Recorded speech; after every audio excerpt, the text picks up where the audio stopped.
beberapa catatan poin dari kami terhadap itu mengenai kami menganggap itu adalah serangan personal, kan?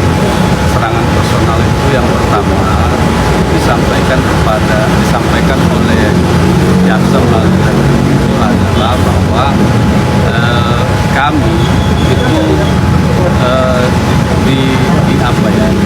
disuruh belajar lagi lah kira-kira ya.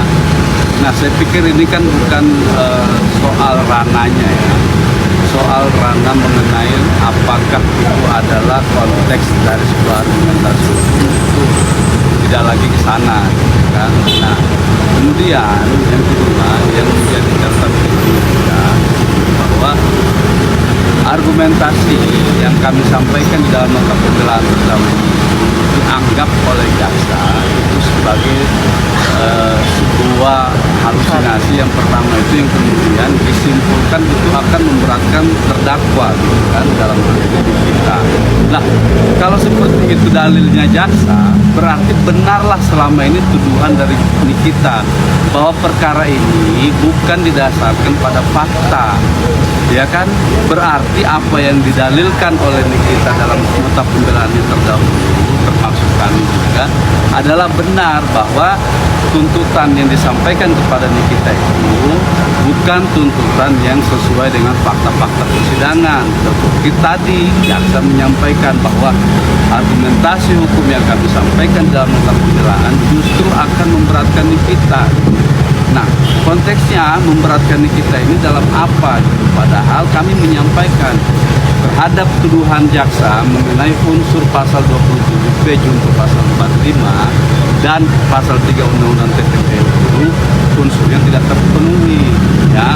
Nah, maka di sini menjadi subjektivitas dari jaksa juga, dikatakan bahwa justru karena kami berargumentasi seperti itu maka akan memberatkan kita gitu loh. Nah, inilah yang kami bilang tadi, sehingga dibilang kami harus belajar lagi. Kalau kita mau berdebat hukum ya, jangan menyerang personal. Kami tidak pernah menyerang personal dari jaksa. Dalam pledoi kami tidak pernah menyerang secara pribadi dari jaksa itu sendiri. Jaksa yang menangani perkara ini tidak pernah kami bilang bahwa Anda itu harus belajar, bahwa Anda itu harus bekerja lebih bagus, tidak seperti itu ya. Nah, kalau kami balas lagi nanti seperti ini, jatuhnya nanti debat kusir. Kami di sini bilang nanti dalam duplik ya. Seharusnya jaksa yang harus belajar gitu.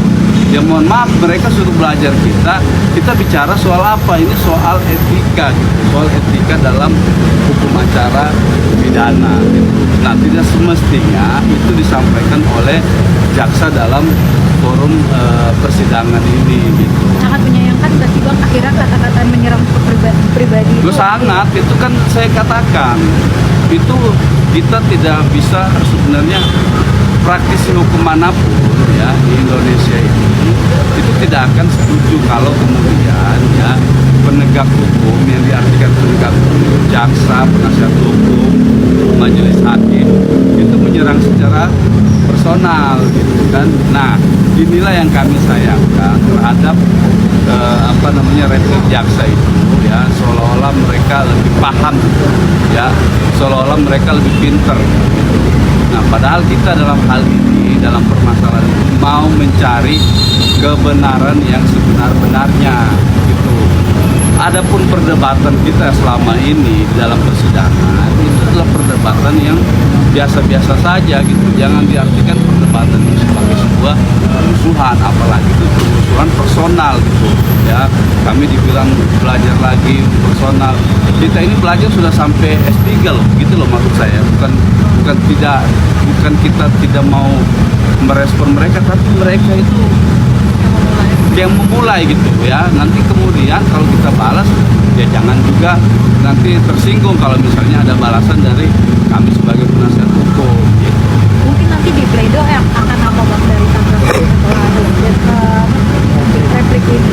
Ya, nanti kan setelah dari sini kan kita dikasih kesempatan untuk mengajukan duplik di hari Kamis tanggal 23 ini kita diberi kesempatan untuk mengajukan publik ya, nanti dalam itu kita tanggapin lagi gitu kan. Ada beberapa hal seperti tadi misalnya soal foto, kata versi jaksa, foto itu katanya sebagai alat ancaman. Dia tetap pada pembelaannya sebagai alat ancaman. Foto belum dikontrol sama satu dua bukti nota pembelian.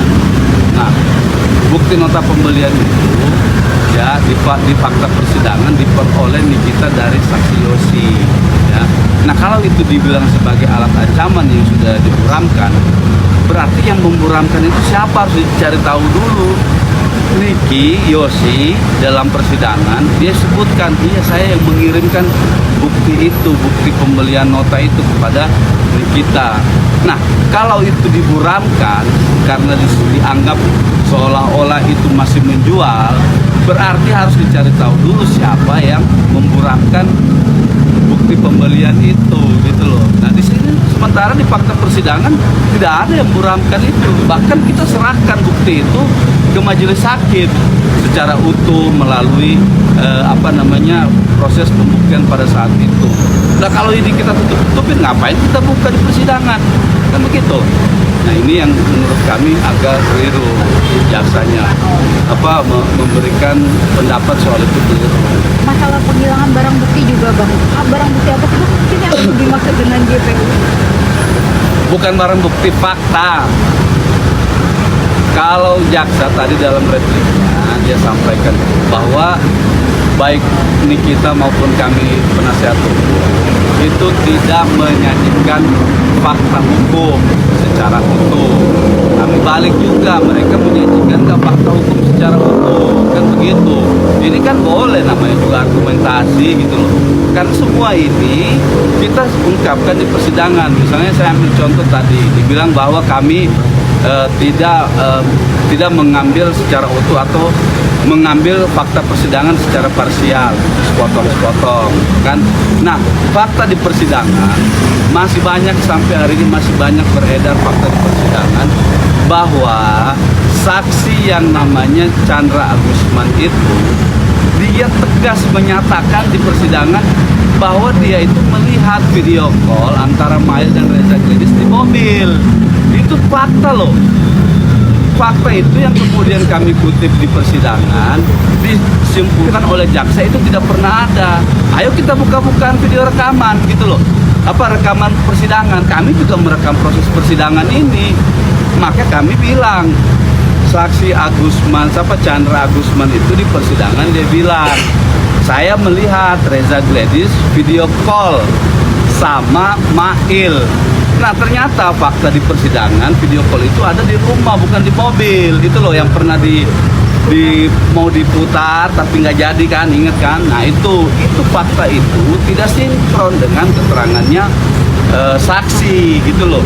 Nah, maka waktu itu saya bilang sama Pak Hakim, saya keberatan. Ini yang benar mana faktanya? Apakah di mobil atau di rumah? Kan masih ingat teman-teman itu. Hakimnya bilang silakan kalian simpulkan sendiri gitu loh. Nah, maka kalau dibilang kami tidak sesuai fakta, bagaimana dengan mereka yang tidak menguraikan fakta yang sebenarnya? Itu dua orang yang ngomong, saksi Sylvia Novitasari, saya masih ingat, saksi Agusman Chandra, saya masih ingat. Mereka berdua ada di mobil bersama-sama dengan Reza Gledis. Tapi versi berikutnya Reza Gledis bilang bukan di mobil tapi di rumah. Itu sama keterangannya dengan suaminya atau ini. Nah, sekarang fakta mana yang kita mau pakai gitu loh. Ya. Kalau kita mau pakai fakta di dalam mobil, berarti ini tidak benar yang di rumah. Kalau kita mau pakai fakta yang di dalam rumah, berarti mobil tidak benar. Kan gitu saya bilang. Makanya dalam kesimpulan pledoi kami, tuntutan jaksa itu bertentangan dengan fakta begitu. Oke, Bang, terakhir Bang, satu lagi.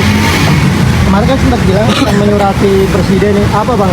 Jadi Bang, menyurati presiden. Insya Allah jadi. Besok insya Allah kita akan melakukan meminta perlindungan hukum ya kepada presiden, termasuk kepada kejaksaan agung juga. Mudah-mudahan besok tidak ada halangan. Besok kami akan berkirim surat ke presiden. Apa aja Bang poin-poin isi suratnya? Ya intinya dalam surat itu kita minta bahwa perlindungan hukum terhadap diri kita atas proses hukum yang dialami dia ini itu kan terdapat beberapa kejanggalan-kejanggalan. Nah kami meminta kepada Bapak Presiden ya, kepada Jaksa Agung untuk memperhatikan persoalan ini itu kan jangan sampai kemudian persoalan ini menjadi presiden buruk bagi penegakan hukum kita. Itu sebenarnya harapan kita supaya perkara ini diperhatikan, supaya masalah ini tidak berlarut-larut. Dalam arti berlarut-larut itu adalah terkait dengan adanya proses-proses hukum yang menurut kita itu tidak menjadi relevan gitu kan.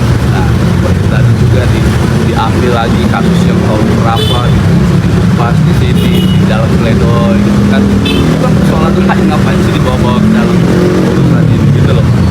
Update laporan di KPK gimana? Kali itu bisa. Kalau laporan KPK kan kemarin kata dari KPK itu nanti menunggu waktu 1 bulan. Ini kita hitung sudah 2 minggu lebih. Ya berarti kurang lebih 2 minggu lagi lah. Nanti mungkin 2 minggu ke depan ini kita akan mendapat update terbaru dari KPK. Harapannya sih ada yang positif gitu ya dari laporan atau pengaduan yang pernah dilayangkan oleh kita. Mudah-mudahan pada saat nanti 2 minggu ke depan tidak ada hambatan. Kalau misalnya kami belum mendapat tanggapan, ya kami yang akan mendatangi KPK. Kemudian selanjutnya dengan pengawasan, permintaan pengawasan kepada kejaksaan dan hakim ada juga Apanya itu?